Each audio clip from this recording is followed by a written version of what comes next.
Welcome to the Slop Temple. We pray this video helps. You will begin by verifying essentials so the process is smooth.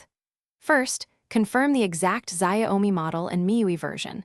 Unlocking steps vary by build. Once done, back up your contacts, photos, and settings to My Cloud or a local PC because this may erase data.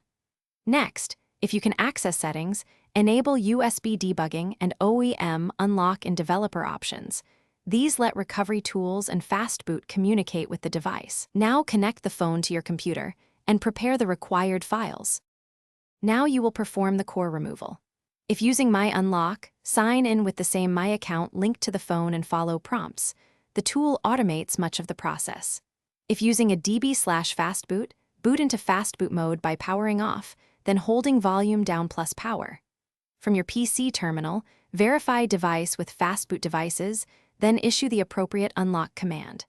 Be aware this can trigger a wait time or account verification. Patience is required while the tool communicates with Xiaomi servers.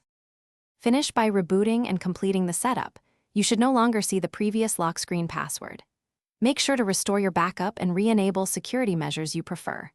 If the phone remains tied to a My account, use My account recovery steps or wait the enforced unlock cooldown period. This protects against unauthorized access. If you hit errors, reinstall USB drivers, switch the USB cable or port, retry fastboot verification, and only then contact Xiaomi support. That single troubleshooting tip will solve most issues. Thanks for watching. Consider subscribing if we helped you.